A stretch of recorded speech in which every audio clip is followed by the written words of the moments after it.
오늘은 누가 복이 있는 자인가 이라는 제목으로 말씀을 상고합니다. 중국 사람들이 이 복을 대단히 좋아해서 아주 사방천지에 복자를 써놓고 산다고 그러는데, 뭐 낱말만 할 게 아니고 우리 한국 사람들도 사실은 복을 굉장히 좋아해서 복을 끌어안고 삽니다. 수저에도 보면 예전에 복자가 써져 있고, 또 밤에 이렇게 베개 옆에 보면은 복자가 이렇게 써 있잖아요. 이불도 복자가 써 있고. 하여간 우리나라 사람들도 굉장히 복자를 좋아합니다. 그래서 그 복을 과연 어떤 걸 받고 싶어 하나 보면, 자녀가 많이 생산되는 거, 또 건강한 거, 그리고 눈이 밝은 거, 또 치아가 좋은 거, 가장 기본적인 이런 육체의 복을 대단히 좋아합니다. 그런데 이제 뭐 그것만 가지고 살 수는 없으니까 또 물질이 풍성해야 되고, 또 그 정도 되면 또 자신에 대해서 상당히 자긍심을 갖고, 또 명예도 좀 높아야 되고, 또 영향력도 좀 끼치려면 뭔가 좀 하나씩 이렇게 장자리도 좀 맞고, 이런 것을 이제 복이라고 생각합니다. 그러나 성경에서는 그런 복은 구약에서 말씀이 있고 신약에는 그런 복이 없습니다. 그래서 그런 복을 사모하는 분들은 신약 성경을 읽으면 별로 이렇게 감동이 안 와요. 왜냐하면 오히려 더 십자가 지고 고난을 감당하라고 자꾸 얘기하니까 복은 그만두고 오히려 예수 잘 믿으려면 고생하며 살겠구나, 이런 생각을 하게 돼요. 그런데 신약에서 복이 없느냐? 그게 아니에요.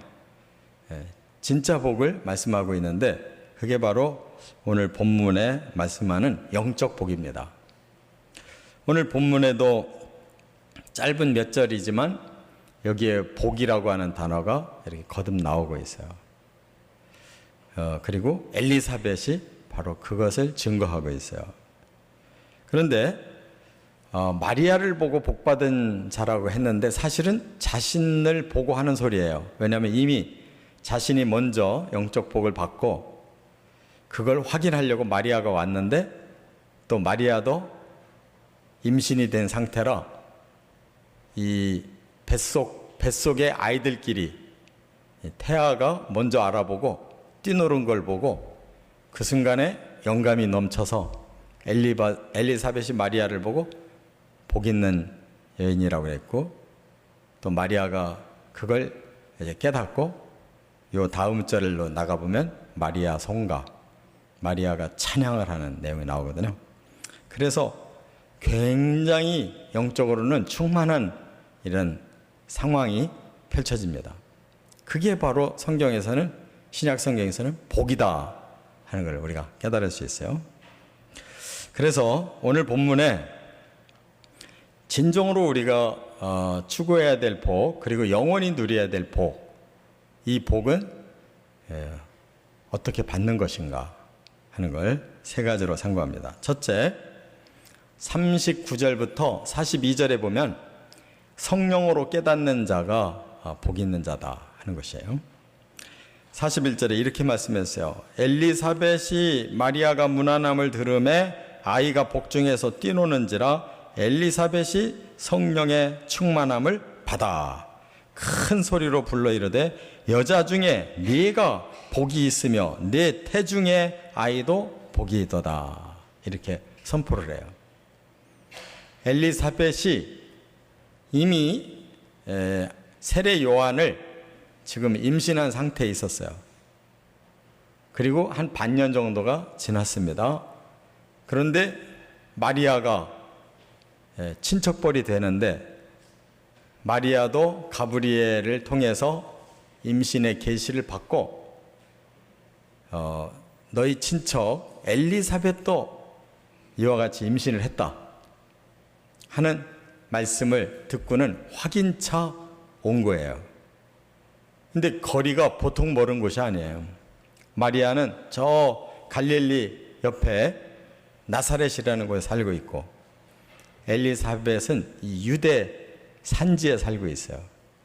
그러니까 우리나라로 말하면 저 북한 쪽에서 살고 있는 마리아가 이 중부 여기 경기도쯤으로 지금 내려온 거예요.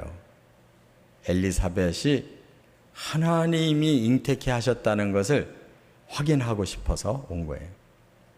그렇게 되면 자신도 바로 하나님이 이렇게 잉태케 하셨다는 것을 확신할 수 있잖아요.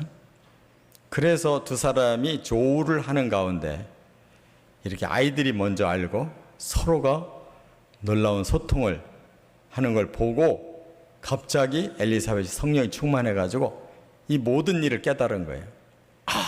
이거야말로 복을 받은 자다. 자신이 먼저 받은 거죠.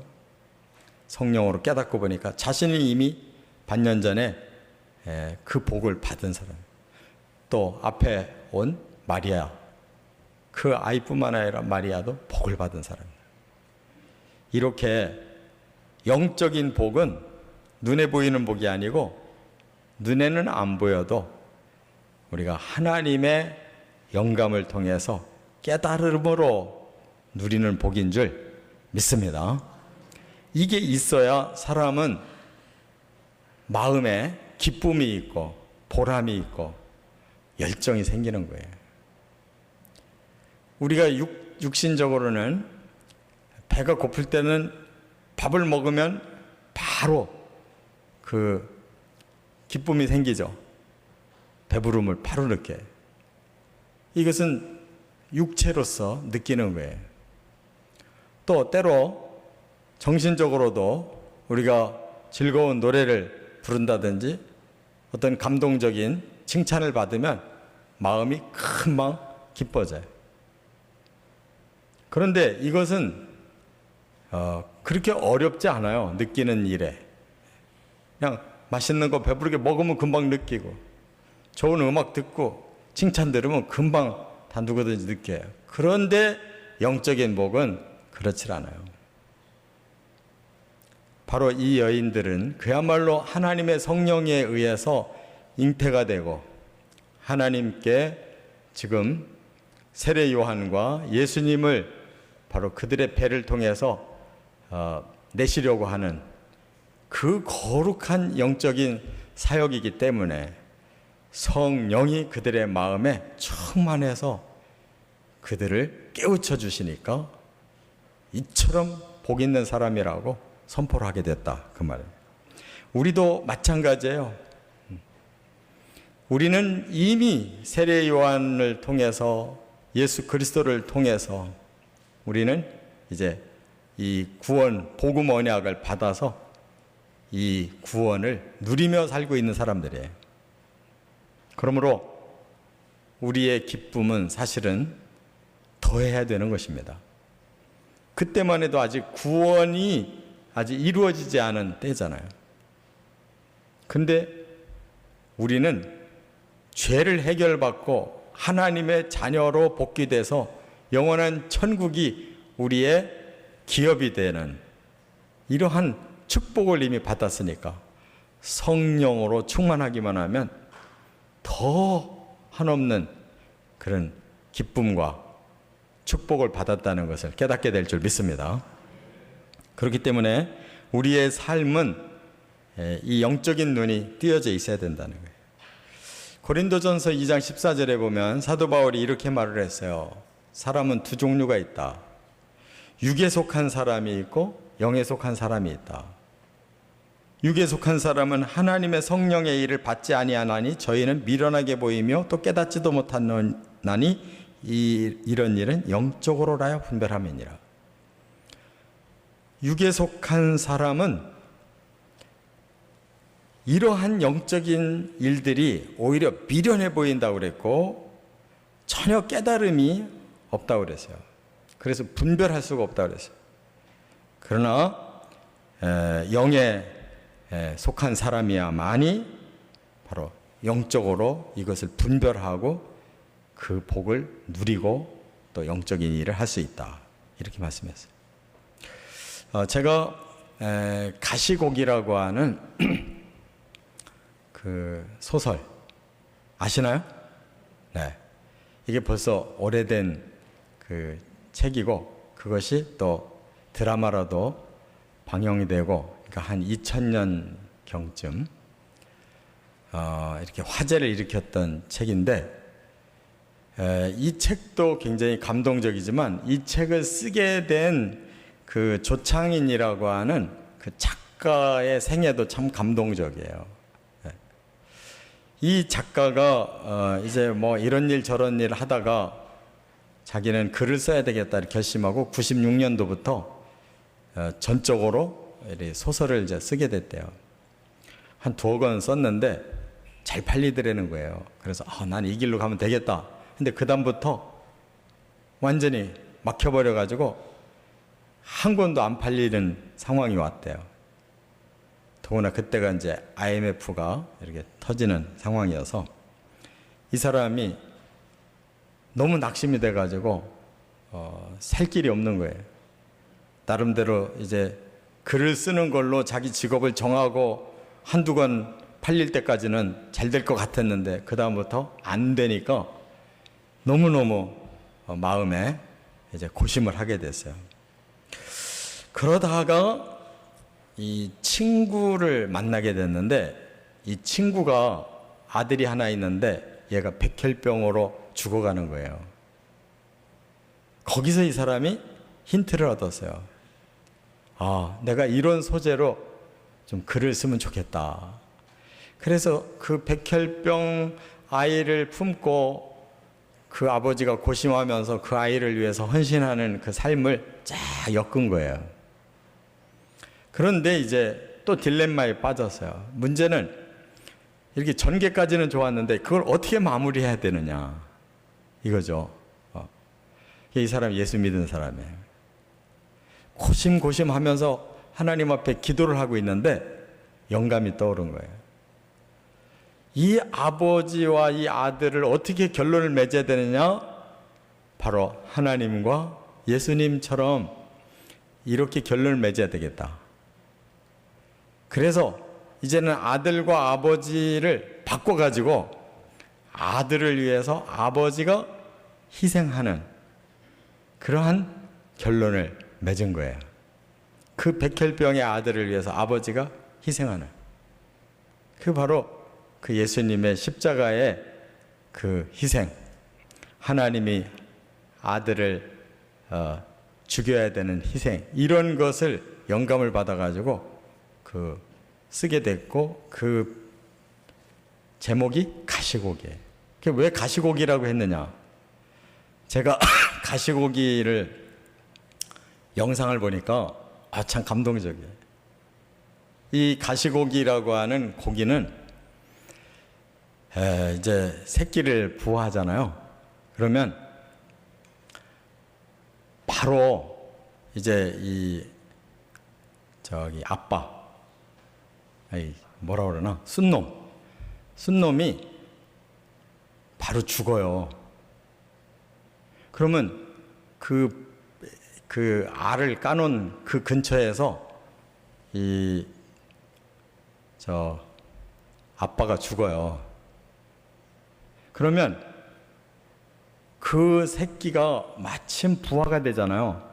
얘들이 그 아빠의 몸을 뜯어먹고 크는 거예요. 그게 정말 영상으로 제가 보니까 고기가 그렇게, 그래서 막 그냥 지 아빠 몸을 막 뜯어먹는 거예요. 새끼들이 이렇게 알에서 부화해가지고는. 그래서 가시고기야. 이 소설도 바로 그와 같이 그 아버지가 아들을 위해서 희생하는 주제로 썼는데, 그게 그 IMF가 터진 이후에 사람들이 전부 그냥 곤고할 때 그런 희생적인 그런 사랑을 주제로 해가지고 그게 대히트가 돼가지고 100 몇십만 권이 팔렸대요. 소설이. 그렇게 많은 사람이 사봤대요. 그리고 또 그걸로 그치질 않고 또 드라마로 이렇게 만들어져가지고 대히트를 했대요. 제가 왜 이 말씀을 드리려고 하느냐, 그 당시에 이분이 이런 글을 쓸 수 있었던 것은 그만큼 고심을 하면서 그 모든 그 결말을 바로 하나님의 방법으로, 하나님이 주신 영감을 가지고 그런 희생의 사랑에다 초점을 맞췄다는 거. 그래서 그 당시에 많은 사람이 그 글을 읽고 감동받고 치유를 받고 그렇게 본인도 성공을 거두게 됐다는 거예요. 그러니까 우리가 이 세상에서도 바로 이러한 영적인 그런 관점에서 우리가 무엇인가를 볼 때 그 속에서 가장 곤고함이 오히려 우리에게는 영적인 축복의 시간이 될 수 있다는 거. 바로 이 영안이 눈뜨고 성령으로 충만함을 받는 것 자체가 복의 시작인 줄 믿습니다. 두 번째는 여기 43절 44절에 보면 하나님께 쓰임받는 자가 복이 있는 자다 하는 것을 선언해요. 43절에 내 주의 어머니가 내게 나아오니 이 어찌된 일인가. 보라, 내 문안하는 소리가 내 귀에 들릴 때에 아이가 내 복중에서 기쁨으로 뛰놀았도다. 이게 참 간단한 얘기가 아니죠. 엘리사벳이 친척의 어른인데 어린 처녀 마리아를 보고 내 주의 모친, 어머니래요. 내 주의 어머니. 그리고 내 뱃속의 아이가 바로 그 마리아 뱃속의 아이를 보고 기쁨으로 뛰놀고 있다. 이건 바로 하나님의 구원 계획의 그 드라마가 바로 그 자리에서 지금 얘기되고 있는 거예요. 하나님이 인류를 구원할 구주를 보내시는데 그에 앞서 전령, 메시아의 전령을 보낸다고 말라기에 예언한 대로 엘리야를 보내는데 그가 바로 세례 요한으로 엘리사벳의 뱃속에서 자라고 있고 마리아에게는 6개월 후에 바로 예수님이 잉태돼서 지금 자라고 있다는 것. 이것이야말로 가장 하나님께 지금 두 여인과 두 어린 아기가 지금 쓰임받고 있는 가장 복된 상황이라는 것이. 이렇게 그들이 그걸 깨닫고 하나님께 영광을 돌리고 있어요.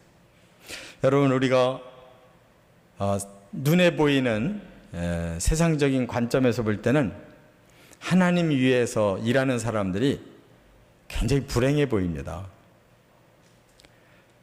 그래도 우리 그리스도인들은 이렇게 평탄하게 신앙생활을 하고 있는 사람들도 많지만 그러나 이 시각에 목숨 걸고 주께 쓰임받은 사명을 감당하고 있는 분들도 의외로 많아요. 지금도 순교당하고 있고 여전히 지금도 박해로 언제 무슨 사고를 당할는지 모르는 그 현장에서 복음을 전하고 목회를 하느라고 애쓰는 분들이 많아요.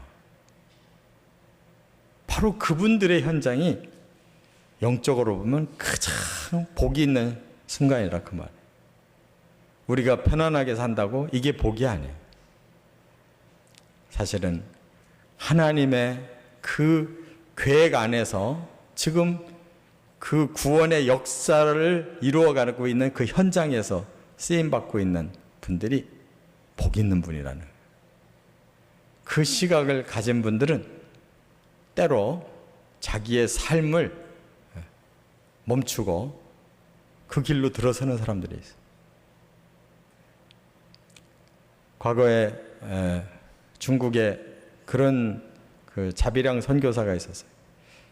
한국에서 치과 병원을 하는데 아주 부유하게 잘 살던 장로님이 계셨는데 그분이 선교여행을 갔다 와가지고는 새로운 사명을 받았어요. 이제 난 돈 벌 만큼 벌고 나이도 들을 만큼 들었으니까 이제 내 남은 생에는 하나님을 위해서 내가 바쳐야 되겠다. 그래서 다 철수해가지고 중국 그 가난한 지역으로 들어갔어요. 거기서 의료 사업도 하면서 돈으로 구제도 하면서 선교하겠다고. 여러분, 말이 그렇지 그게 얼마나 어려운 일인지 몰라요. 자기의 지금까지 살던 그 화려하고 다복했던 삶을 다 끝을 내고 정말 하나님 일하겠다고 그렇게 인생을 180도로 바꾼 분들. 우리가 볼 때는 막 너무 안쓰럽고 막 안 돼 보이는데 그분들은 오히려 충만한 거예요. 기꺼이 하나님을 위해서 내가 드릴 수 있는 삶이 이렇게 남아있다는 것이 너무 기쁜 거예요. 이게 바로 영적인 축복이라는 사실을 깨달아야 될 줄 믿습니다. 그래서 사도 바울이 이런 말을 했어요. 고린도 후서 6장 9절에 보면 무명한 자 같으나 유명한 자요, 죽은 자 같으나 보라 우리가 살아있고, 징계를 받는 자 같으나 죽임을 당하지 아니하고, 근심하는 자 같으나 항상 기뻐하고, 가난한 자 같으나 많은 사람을 부유하게 하고, 아무것도 없는 자 같으나 모든 것을 가진 자로다. 영안이 활짝 띄어진 사도 바울의 이 고백보다 위대한 고백이 어디 있어요? 우리는 조금만 남보다 못해도 기가 죽고 열등의식에 사로잡히고 내가 이렇게 살아서는 안 되는데 하고 막 발버둥 치려고 그러는데 그건 영적인 삶이 아니에요. 때로 목회자도 그래요. 똑같이 공부하고 똑같이 수고했는데 어떤 목사님은 막 그냥 큰 교회에 막 해외를 다니면서 화려하게 사역들을 하는데 어떤 분들은 시골에서 똑같이 이렇게 하나님께 부름받고 능력이 있었는데도 불구하고 왜 나는 이렇게 목회를 해야 되나? 그야말로 누구 말대로 자괴감에 빠지는 분들도 있어요. 근데 그거는 그렇지 않아요. 하나님 앞에 가봐야 알아요. 화려한 목회했다고 천국에서 화려하게 입성한다는 보장이 없어요.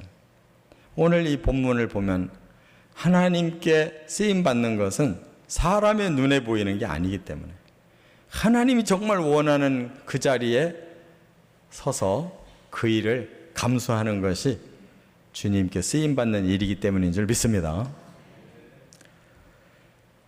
세 번째는 45절에 보면 믿음으로 순종하는 자가 복 있는 자다 이렇게 말씀해요. 45절에 주께서 하신 말씀이 반드시 이루어지리라고 믿은 그 여자에게 복이 있도다. 이 엘리사벳이 마리아를 향해서 한 말이에요. 마리아는 그야말로 위대한 일을 한 거예요.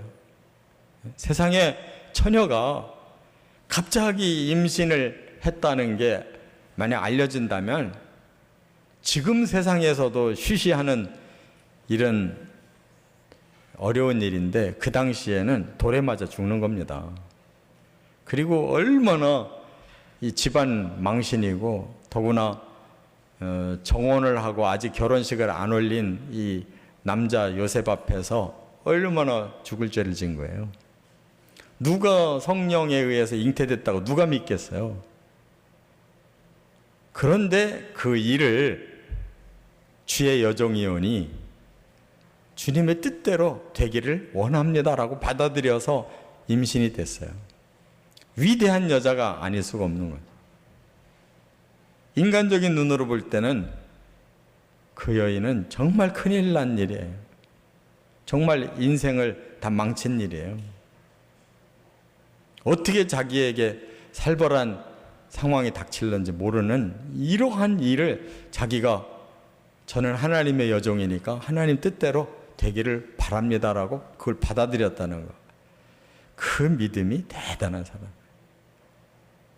그러니까 구주의 모친이 돼서 성경에서 위대한 여인으로 이렇게 우리가 교훈을 받잖아요. 그 당시에는 너무너무 위험한 일을, 너무너무 꺼리끼는 일을 오직 믿음으로 바라보고 그 일에 자기를 드렸다는 것, 그게 바로 위대한 영적인 복임을 믿습니다.